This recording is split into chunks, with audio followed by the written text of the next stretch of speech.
Good morning. My name is Sam Buick, and this is my health update number 4. And last week's update, I was telling you my 3 appointments with 3 oncologists in 2 different cities. I have this to say: believe with all your heart. And I believe God is in the center of my life and cares about my health, my well-being, and everything about me. And I've had evidence over and over since April of just how much he does care about me. That was just my intro. I just wanted to update you on what's going on. Last Wednesday, I went to Princess Margaret Cancer Center. I saw Dr. Files, the radiation oncologist who now is handling my case. Met his associate and fellow, little Irish woman, which she and I hit it off right away. It was a wonderful little encounter with her. They checked me out and they talked with me about the report, the pathology report, and how this hybrid form of cancer they want to proceed with in an aggressive non-chemo but radiation therapy, and that they want to get started as soon as possible, and that I'm healing well, so it would mean that I would be starting in the last week of January. So that was encouraging, and based on what I told you in my last update about the vision that I had waking up, not this past Sunday, but the week before, of the 3 men of Judah who were in captivity in Babylon, who refused to bow to the statue of Nebuchadnezzar and were thrown into a fiery furnace that was heated 7 times higher.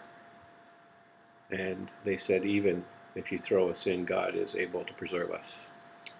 And they were thrown in, but they were bound up and thrown in, and when the king looked into the furnace, he saw that there was one with them, standing with them, appearing as a son of God. And God went into the furnace and stood with them, and they were preserved, and then they were brought out, and they were elevated to a new status in Babylon. And God spared their lives, and gave them more authority in the place where he had placed them in Babylon in exile. So I took that to be that God would be with me and preserve me through the radiation treatments, and I came to a peaceful resolution with that. That lasted until, so because of that, I had to cancel the second appointment. So I canceled the second appointment with a radiation oncologist at Grand River Regional Cancer Center in Kitchener on the following day, the Thursday.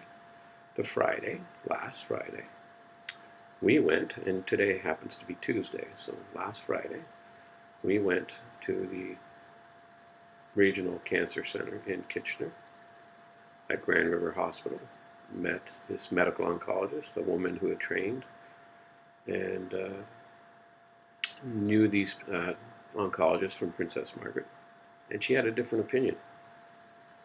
And she wanted to proceed with chemo because radiation oncologists deal with targeting the area that had the tumor, so it doesn't reoccur in that location. And she said she wanted to use chemotherapy aggressively for a 4-month sequence of chemo, 2 different kinds of chemo, where I would get the chemo and then radiation afterwards. And the chemo was to stop it spreading anywhere else. But meanwhile, the pathologists looked at all 10 tissue samples of the lymph nodes that were taken out, and they were clear. So, but she said there was a little nodule on my lung, a 5 millimeter nodule that appeared in the first CT scan, but in the second CT scan it was not there. And she wanted to do another CT scan, but she wanted definitely to do chemo. And she was aggressive and in my face. That's the only way I can describe her posture. and she was physically really in my space. They say, and I remember studying this for the Sky Dome in Toronto, or what's now the Rogers Center, the home of the Blue Jays. And having gone there for baseball games and football games and special events, I know the seating and what it's like. And they say that when that was built, the seating was 27 inches, your space, your personal space. But the personal space now is 33 inches. So when people invade that amount of space, it gets into your face and you feel rather intimidated by not having space to breathe and feel that you're in control. And when you're an adult dealing with cancer and issues related to your health, you want to have a sense of control, or at least a sense in the direction of where you're going. And I had that peace with going with radiation. With this woman, I lost whatever peace I had when she really pushed this chemo thing. And I'm biased against chemo because of what I endured as the dad of a firstborn daughter, my little Kara, who was diagnosed with ALL leukemia at age 2.5 and had cranial radiation and chemotherapy and spinal taps and all that stuff. And she endured it from age 2.5 until she was over 8 years old, when we took her off everything. And she went home and lived 11 months before she died at age 9.5 in December of 1993. And I saw what chemo did to her and her body. And I've seen what it's done to other adults. And I don't want to go even remotely close to that kind of experience. And yes, I do want to live. And yes, I don't want to see it spread, but they have no guarantees. Number one, they don't know the cancer they're dealing with that I had removed from my body. Dr. Catton, the specialist that I saw, the radiation oncologist that I saw at Princess Margaret, said to me that in over 30 years of doing this, he has never seen a cancer like this one, this aggressive, or this kind of cancer. And he's the expert. And so if this is so rare, they call it a mystery. They even called me a mystery man. Yes, I know. I think of the Magical Mystery Tour when I hear that being said. Yes, I'm a Beatles fanatic. And every modern person should love something about the Beatles, and I happen to be one of those guys. And when Dr. Catton said that, there's a part of me that said, well, yes, because as a Christian, there are things that I believe. I believe that all sickness and disease comes from a demonic source, from the devil, and it's a result of the fall, the consequences of the disobedience of our original parents, but who the Bible calls as Adam and Eve, and their disobedience and being cast out of the garden and having sin become what we're born in. So everybody's born sin, beginning to die already. Death was not the consequence until disobedience occurred in our original parents. And we carry death with us and sickness and disease with us as a consequence of the original sin.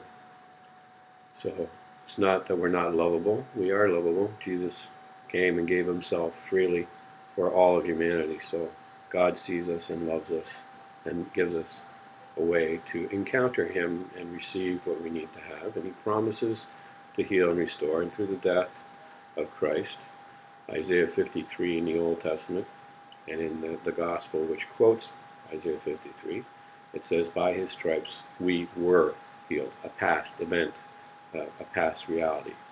So I believe that God used Dr. Hussein, my surgeon, to bring healing to my body, but God is still, in my understanding and belief, the one that guided the hand of the physician and guides the hands of these physicians. So God is my healer through these other people, just as you and I can bless other people, but it's God using us to bless other people. All the good that we do comes from one place, God. God, by his Spirit, moves in us to touch the lives of other people. The only way that we can love, and love is not a quality that God has, but it's exactly what and who He is. He is love. The scriptures say that God is love. So when we love, we exercise a characteristic of God toward others. I'm not trying to preach here, I'm trying to explain where I'm coming from. So I had peace with Dr. Files and doing the radiation, but I lost that with Dr. Ball at the Kitchener Regional Cancer Center. So she wanted to go that way, and she talked with Dr. Files, and she would call me back. So this was on Friday afternoon. She called me late in the day, and she said, well, Dr. Files wants to continue with proceeding with radiation, but I disagree with him. I'm going to consult another opinion of a doctor in Calgary. Ultimately, it's my choice as an adult what I do. And this is what I want to say to you. Do not be intimidated by anyone, by any professional, physician, doctor, or even if it's not related to your health. Do not be intimidated by people you don't really know, who have an agenda and who have a self-interest in what you do. You have to make a decision that you're comfortable with, that you're satisfied with, and you have to be at peace and make a decision that you understand what the consequences might be and might not be. But be at peace that you made the decision that was suited for yourself. For me, I needed God to give me peace, and He gave me peace through that revelation, that vision that I had of the three men of Judah who were thrown into the fiery furnace. That assured me that God was with me. That's how I understand God speaks to me, through the scriptures and through stories from the scriptures, and sometimes through pictures that I see or visions that I see that look like a little movie. That's just how God speaks to me supernaturally. So it's up to you to make a decision. So I'm proceeding with radiation.